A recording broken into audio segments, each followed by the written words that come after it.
नमस्कार दोस्तों, मैं हूं महावीर कर्मा और श्री वेदा एकेडमी के YouTube वीडियोस में आप सभी का स्वागत है। दोस्तों, प्राचीन इतिहास के क्रम में ये हमारा वीडियो नंबर 7 है। इससे पहले मैं 6 वीडियो अपलोड कर चुका हूं। दोस्तों, अगर आपने वो वीडियो नहीं देखे हो तो आई बटन पर जाकर के आप वो वीडियो देख सकते हो। अब दोस्तों, हम पढ़ रहे थे सिंधु घाटी सभ्यता का पार्ट नंबर 3 आज। तो अगर आपने पहले के पार्ट नहीं देखे हो तो उनको आप ज़रूर देखिएगा, तो आपको ये सारी चीज़ें अच्छे से समझ में आएगी। आज हम बात करते हैं, हम स्थल पढ़ रहे थे, इसमें बात करते हैं मोहनजोदड़ो की। मोहनजोदड़ो आज हम स्थल पढ़ने वाले हैं, वो है मोहनजोदड़ो। हम बात करते हैं मोहनजोदड़ो में क्या क्या पाया गया, इसका उत्खनन किसने किया, इसकी विशेषताएं क्या क्या हैं, बारी बारी से देखते हैं। आइए मोहनजोदड़ो की बात करें तो इसके सबसे पहले बात करते हैं इसका उत्खनन किसने किया। उत्खनन जो है दोस्तों, इसका जो है उत्खनन वो किया है 1921 में राखलदास बनर्जी ने। राखलदास बनर्जी ने 1921 में इसका उत्खनन किया है। अब हम बात करें ये है कहाँ पर मोहनजोदड़ो। जिस तरह हम पहले हमारे वीडियोस में देख चुके हैं मैप में स्थलों को कि कहाँ पर कौन कौन सा स्थल है, तो हम बात करते हैं इसका ये स्थान है कहाँ पर। तो ये है पाकिस्तान के सिंध प्रांत के लरकाना जिले में। पाकिस्तान के सिंध प्रांत के लरकाना जिले में मोहनजोदड़ो स्थल है। कहाँ पर है तो यह है सिंधु नदी के दाईं ओर। ये है हमारा मोहनजोदड़ो। बात करें यहाँ पर एक इतिहासकार थे, उनका नाम था जॉन मार्शल ने क्या किया, ये बताया कि जो मोहनजोदड़ो है यहाँ पर 7 बार जो है बाढ़ आई है। कितनी बार बाढ़ आई है? 7 बार यहाँ पर बाढ़ आई है। यहाँ का जो शासन है वो कैसा था, यहाँ पर शासन था वो था जनतंत्रात्मक। यहाँ पर जनतंत्रात्मक यहाँ का शासन था। अब हम बात करें मोहनजोदड़ो को और किस नाम से जाना जाता है, तो मोहनजोदड़ो को दोस्तों इन चीज़ों को ध्यान रखिएगा, ये सारे फैक्ट जो हैं आपके लिए बहुत ज़्यादा इम्पोर्टेंट हैं। मोहनजोदड़ो को पहली बात तो यहाँ पर कहते थे सिंधु का बाग, दूसरा प्रेतों का नगर, इसे प्रेतों का नगर भी कहते हैं, ठीक है। और कहते हैं स्तूपों का टीला, इसे स्तूपों का टीला भी कहा जाता है, स्तूपों का टीला भी कहते हैं। और कई बार एग्जाम में पूछा गया है वो है इसे मृतकों का टीला भी कहते हैं, इसे मृतकों का टीला भी कहते हैं। तो ये इसके इंपॉर्टेंट नाम है। सिंधु का बाग भी कहते हैं, प्रेतों का नगर भी कहते हैं और स्तूपों का टीला भी कहते हैं, और मृतकों का टीला या नगर भी कहलाता है। इसलिए यहाँ से कुछ चीज़ें और भी निकल के आती है कि यहाँ पर जो कंकाल पाए गए हैं, यहाँ पर जो कंकाल थे वो कंकाल यहाँ पर नरसंहार के द्वारा हुआ होगा, उसके कारण यहाँ पर पाए गए हैं। क्योंकि यहाँ पर 7 बार बाढ़ के साक्ष्य हमको मिले हैं, तो नरसंहार हुआ होगा, 7 बार बाढ़ में लोगों की मृत्यु हुई गई, तो वही कंकाल हमको यहाँ पर पाए हैं। चलिए आगे बात करें। यहाँ पर एक इतिहासकार है स्टुअर्ट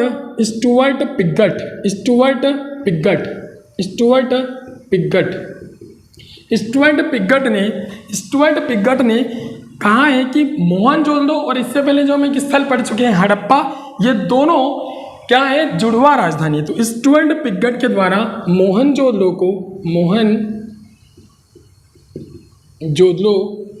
व हड़प्पा को जुड़वा राजधानी कहा है। क्या कहा है? जुड़वा राजधानी। किसने कहा है? स्टुअर्ट पिगट ने इसे जुड़वा राजधानी कहा है। तो ये हमने यहाँ पर इंपॉर्टेंट चीज़ें देखी है। अब हम आगे इसकी विशेषताओं के बारे में बात करते हैं, इसकी और क्या क्या विशेषताएं हैं। तो आगे चलते हैं हम विशेषताओं की ओर।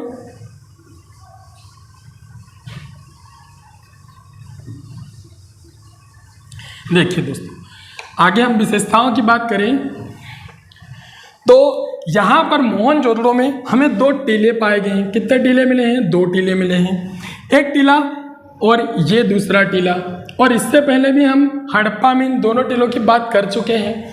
तो ये वाला टीला जो है ये पूर्वी टीला कहलाता है, ये पूर्वी टीला कहलाता है। ठीक है, ये टीला कहलाता है, ये पश्चिमी टीला कहलाता है। ओके, अब हमने एक बात की थी, जैसे हड़प्पा में जो पश्चिमी टीला था ये दुर्गीकृत था, यहाँ पर भी ये टीला जो है दुर्गीकृत होता है। पूर्वी टीला जो होता है इसे नगर की संज्ञा दी गई है क्योंकि यहाँ पर नगर निवासी निवास करते हैं, यहाँ पर प्रशासनिक अधिकारी और पुरोहित निवास करते हैं। अब हम इनकी विशेषताएं देखते हैं। यहाँ की मोहनजोदड़ो की बहुत बड़ी एक विशेषता है, यहाँ पर अन्नागार और स्नानागार के साक्ष्य मिले हैं। तो हम उनके बारे में थोड़ा डिटेल में देखते हैं। पश्चिमी टीला जो है यहाँ पर हमको मोहनजोदड़ो की सबसे बड़ी विशेषता स्नानागार के साक्ष्य मिले हैं। स्नानागार के साक्ष्य मिले हैं। स्नानागार जो है वो किस प्रकार का है अपने को उसको देखना है। तो स्नानागार जो होता है एक प्रकार का इस प्रकार का स्विमिंग पूल होता था स्नानागार। दोस्तों, इसकी जो लंबाई और चौड़ाई की हम बात करें, इसकी लंबाई और चौड़ाई की हम बात करें तो 11.88 इंटू 7.43 इसकी लंबाई चौड़ाई थी। इसकी गहराई की बात करें तो गहराई जो थी इसकी गहराई थी वो थी 2.43 मीटर गहरा। ये मीटर में ये भी गहरा था। ये इसकी गहराई और लंबाई चौड़ाई थी। एक चीज़ और है, स्नानागार जो था दोस्तों उसमें पक्की फर्श लगी हुई थी नीचे की ओर और यहाँ पर सीढ़ियाँ होती थी दोनों तरफ से। कोई भी उतरने के लिए यहाँ पर सीढ़ियाँ होती थी, इस प्रकार से उतर के नीचे जा सकते थे, सीढ़ियाँ होती थी। इसी प्रकार से यहाँ पर भी सीढ़ियाँ होती थी। इसी के साइड में यहाँ पर वस्त्र बदलने के लिए यहाँ पर कुछ एक स्थान भी बनाया गया था दोस्तों। नीचे की ओर जो पानी बना रहता था तो ये हमारा होता है दक्षिण और पूर्व। तो दक्षिण और पश्चिम, तो दक्षिण पश्चिम की ओर इस स्नानागार से जल निकासी का साधन किया गया था। इस स्नानागार में एक बड़े कुएं से पानी आता था यहाँ पर स्नानागार में। तो ये बहुत बड़ी एक इमारत थी और उस समय का एक आश्चर्य था। इसलिए यहाँ पर इस चीज़ को ध्यान रखिएगा कि ये जो स्नानागार है इसे जॉन मार्शल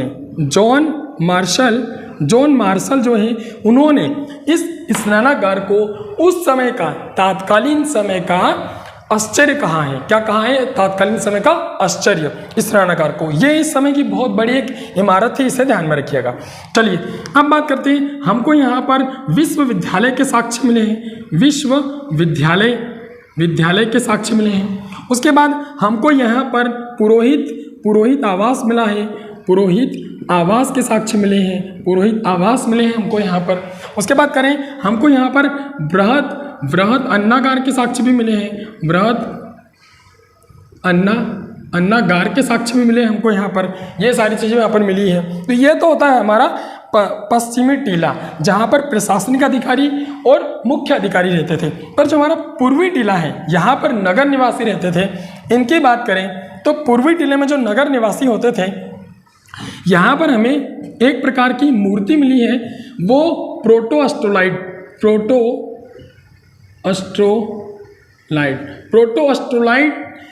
प्रकार की हमें एक नर्तकी की मूर्ति मिली है। प्रोटो अस्ट्रोलाइट की मूर्ति मिली है। यह 10 इंच की मूर्ति है। कितने इंच की है? 10 इंच की मूर्ति हमको यहाँ पर मिली है। और हमारे भारत में जो भारतीय ऐतिहासिक संरक्षण परिषद है उसके द्वारा इस प्रोटो अस्ट्रोलाइट नर्तकी की मूर्ति को जो मोहनजोदड़ो से प्राप्त हुई है इसे पार्वती के रूप में माना गया है। किसके रूप में? पार्वती के रूप में। पार्वती जो होती है भगवान शिव और पार्वती, तो पार्वती के रूप में हमने इसको माना गया है। यहीं पर हमें 1200 अभिलेखी मोहरें भी प्राप्त हुई है। हमें 1200 अभिलेखी मोहरें भी प्राप्त हुई है, यहाँ से ही प्राप्त हुई है। तो यह हमारा होता है पूर्वी नगर, जहाँ पर नगर निवास। यहाँ पर मैं आपको बताऊँ तो इस नगर की विशेषता ये है कि पूरे सिंधु घाटी सभ्यता में ये सबसे बड़ा नगर होता है। तो हमें यह भी ध्यान में रखना है।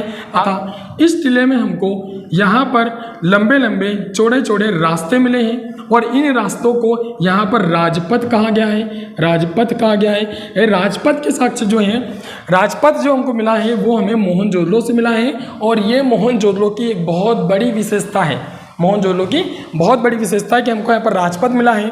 इनमें सड़कों की लंबाई लगभग 10 मीटर होती थी, 10 मीटर जो है यहाँ पर चौड़ाई में सड़कें होती थी, बहुत चौड़ी चौड़ी सड़कें होती थी। आगे जब हम नगर नियोजन पढ़ेंगे तो उसमें हम बात करेंगे इन सड़कों से अंदर की ओर छोटी छोटी पतली पतली सड़कें निकाली गई थी। वो पतली पतली सड़कें जो है अंदर गलियों में बट जाती थी और फिर वहाँ पर घर बनाए जाते थे। तो इस समय के मोहनजोदड़ो की बहुत बड़ी बड़ी विशेषताएं हैं जिनको ध्यान में रखिएगा। हम इसे एक बार फिर देखते हैं। मोहनजोदड़ो उत्खनन किसने किया? 1921 में राखलदास बनर्जी ने किया था। इसको जो है दोस्तों जॉन मार्शल के द्वारा ये कहा गया था कि 7 बार यहाँ पर बाढ़ आई थी और बाढ़ के कारण इसका जो है समाप्त हो गया ये। और पाकिस्तान के सिंध प्रांत के लरकाना जिले में सिंधु नदी के दाएं तट पर हमारा मोहनजोदड़ो जो है क्षेत्र पाया जाता है। हमने स्थलों की बात की, स्थलों में बड़ी बड़ी विशेषताओं में बात करें तो स्नानागार मिला है जिसकी लंबाई चौड़ाई ये इतनी लंबाई चौड़ाई होती है, गहराई इतनी होती है। ये एक आधुनिक प्रकार का होता था। तो उस समय का जॉन मार्शल के द्वारा उस समय का इस स्नानागार को एक आश्चर्य के रूप में माना है। किसके रूप में माना है? आश्चर्य के रूप में। आगे बात करें तो हमें जो हमारा पूर्वी टीला होता था, पूर्वी टीले में हमको राजपथ के साक्ष्य मिले हैं। यहीं से हमको प्रोटोस्टोलाइट नर्तकी की मूर्ति मिली है जो 10 इंच की है और भारतीय ऐतिहासिक संरक्षण परिषद के द्वारा इसे पार्वती की मूर्ति माना गया है। तो ये भी है। यहाँ पर 1200 अभिलेखी मोहरें हमको मिली हैं जो कांसे की थी। किसकी थी? कांसे की थी। कांसे की हमको यहाँ पर मूर्तियाँ भी मिली हैं, कांसे की हमको मोहरें भी मिली हैं, कांसे की मूर्ति थी ये भी हमको मिली है। तो ये यहाँ की विशेषता है। चलिए अब अगले की ओर बढ़ते हैं।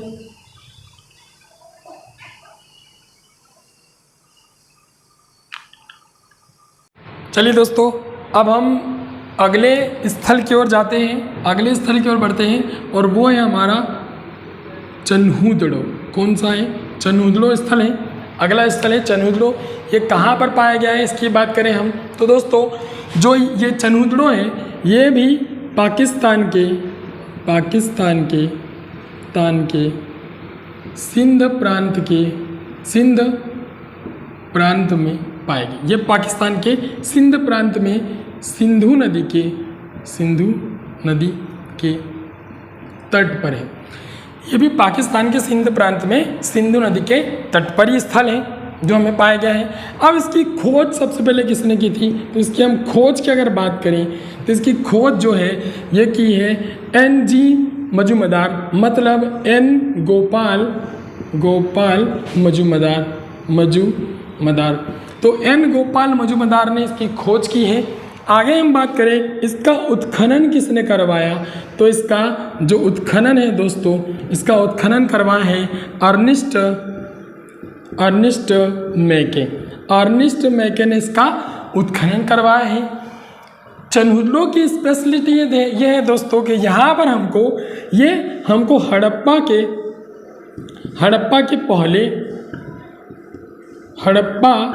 के समय और हड़प्पा के बाद के तीनों समय के साक्ष्य हमको यहाँ से प्राप्त हुए हैं। हड़प्पा के पहले के, हड़प्पा के समय के और हड़प्पा के बाद के साक्ष्य हमको प्राप्त हुए हैं। यहाँ पर हम बात करें दोस्तों तो हड़प्पा के बाद के हमको पूर्वोत्तर हड़प्पा में हड़प्पा सभ्यता खत्म होने के बाद हमको पूर्वोत्तर हड़प्पा की यहाँ पर झूकर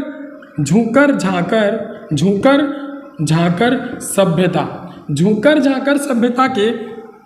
सभ्यता के साक्ष्य भी हमको यहाँ पर मिले हैं। झूकर झांकर सभ्यता के साक्ष्य भी हमको यहाँ पर मिलते हैं। अब हम बात करें तो यहाँ पर जो ये अर्निस्ट मैके हैं इन्होंने कुछ ऐसा बताया कि इनके उत्खनन कार्य करने पर इन्हें बहुत सारी चीज़ें प्राप्त हुई। जैसे इन्होंने यहाँ पर देखा तो चन्हुदड़ो में इनको औद्योगिक नगर प्राप्त हुआ है। ये कैसा नगर प्राप्त हुआ है? औद्योगिक नगर। इनके अनुसार यहाँ पर उद्योग हुआ करते थे। तो आइए हम इनको एक एक से बारी बारी देख लेते हैं कि यहाँ पर कौन कौन सी ऐसी विशेषताएं हैं जो ये बताती हैं कि उद्योग यहाँ पर हुआ करते होंगे। तो देखिए दोस्तों अर्निस्ट मैके की हम यहाँ पर बात करें तो इन्होंने यहाँ पर बताया था कि यहाँ पर 2 टीले हैं। एक तो वही होता है पश्चिमी टीला और एक होता है हमारा पूर्वी टीला। ठीक है दोस्तों, पश्चिमी टीला थोड़ा सा ऊंचा होता है परंतु छोटा होता है, और जो पूर्वी टीला होता है वो नीचा होता है परंतु बड़ा टीला होता है। हर बार की तरह यह जो पश्चिमी टीला है ये और ये वाला हमारा पूर्वी टीला होता है, पूर्वी टीला होता है। ठीक है, पूर्वी टीला होता है। यहाँ पर प्रशासनिक अधिकारी पुरोहित निवास करते हैं और यहाँ पर जो है इसे नगर की संज्ञा दी गई है। अब हम बात करें तो हमें पूर्वी टीले से बहुत सारी चीज़ें प्राप्त हुई है। सबसे पहली बात, हमें यहाँ पर वक्राकार ईंटों के साक्ष्य प्राप्त हुए, वक्र के आधार की वक्राकार हमें वक्राकार ईंटें प्राप्त हुई है, ईंटें। ठीक है, वक्राकार ईंटें प्राप्त हुई है। फिर हम बात करें तो यहीं से हमको सौंदर्य प्रसाधन की कुछ चीज़ें प्राप्त हुई है। जैसे यहाँ पर हमको लिपस्टिक के साक्ष्य मिले हैं, लिपस्टिक के साक्ष्य मिले हैं। यहीं से हमको यहाँ पर काजल के साक्ष्य भी मिलते हैं। तो यहाँ पर हमको सौंदर्य प्रसाधन के कुछ चीज़ें प्राप्त होती है। यहीं पर बात करें तो हमें मनके बनाने के कारखानों के साक्ष्य मिले हैं, ये किसने कहा था? तो ये अर्नेस्ट मेके ने कहा था कि यहाँ पर मनके बनाने के जो है कारखाने या उद्योग मिले हैं। वहीं बात करें तो यहाँ पर अर्नेस्ट मेके के अनुसार यहाँ पर हमको भट्टी भी मिली है, भट्टी के साक्ष्य भी प्राप्त हुए हैं। तो ये कुछ विशेषताएं हैं दोस्तों चन्हुदड़ों की। चन्हुदड़ो हमारा पाकिस्तान के सिंध प्रांत के सिंधु नदी के किनारे स्थित है। खोज इसकी जो है एन गोपाल मजूमदार या NG मजूमदार के नाम से जाने जाते हैं। उत्खनन किसने किया? अर्नेस्ट मेके ने किया था। इस चन्हुदड़ों में हमको हड़प्पा के पहले, हड़प्पा के समय और हड़प्पा के बाद के साक्ष्य भी प्राप्त हुए हैं, और हड़प्पा के बाद के हमको झूकर झांकर सभ्यता के साक्ष्य भी यहाँ से प्राप्त हुए हैं। आगे बात करें तो यहाँ पर 2 टीले प्राप्त हुए हैं हर बार जो हर स्थल के हम देखते हैं, परंतु इसकी एक विशेषता है कि हमने हड़प्पा में देखा था कि यहाँ पर पश्चिमी टीला दुर्गीकृत होता था। ठीक है दोस्तों, और मोहनजोदड़ो में भी जो पश्चिमी टीला था वो दुर्गीकृत होता था, परंतु चन्हुदड़ो में कोई भी टीला दुर्गीकृत नहीं है, ये ध्यान रखिएगा। और यहाँ पर हमको वक्राकार ईंटों के साक्ष्य प्राप्त हुए हैं। यहीं से सौंदर्य प्रसाधन लिपस्टिक के यहाँ पर साक्ष्य प्राप्त हुए हैं। यहीं से भट्टी और मनके मतलब मोती बनाने के साक्ष्य भी यहीं से प्राप्त हुए हैं। तो ये होता है हमारा चन्हुदड़ो। चलिए आगे की ओर बढ़ते हैं। चलिए दोस्तों, अब हमारा अगला स्थल है कालीबंगा। कालीबंगा स्थल है। हमने अभी तक स्थल पढ़े हैं, तो हमने जो स्थल पढ़े हैं, हड़प्पा पढ़ा, मोहनजोदड़ो पढ़ा, चन्हुदड़ो पढ़ा, ये सारे स्थल जो हमने पढ़े ये पाकिस्तान के स्थल थे। अब हम भारत के स्थलों में आते हैं। तो हमारा पहला स्थल है यहाँ पर भारत में कालीबंगा, जिसे हम देखते हैं। कालीबंगा कहाँ पर है? तो कालीबंगा है राजस्थान के हनुमानगढ़ या इसी को दोस्तों बोलते हैं गंगानगर जिले में। ये कालीबंगा कहाँ पर है? तो राजस्थान के हनुमानगढ़ या गंगानगर जिले में यहाँ पर पड़ता है। ये पड़ता है हमारा कालीबंगा। ठीक है, कालीबंगा का अर्थ क्या होता है इसकी बात करें तो इसका अर्थ होता है काले रंग की चूड़ियाँ। काले रंग की चूड़ियाँ इसका जो है अर्थ होता है। अब हम बात करें इसकी खोज किसने की थी, तो खोज की अगर हम बात करते हैं यहाँ पर, तो इसकी खोज जो है दोस्तों, खोज ये की है अमलानंद घोष के द्वारा इसकी खोज की गई है। हम इसके उत्खनन की बात करें, इसका उत्खनन किसने किया है? तो इसका उत्खनन बी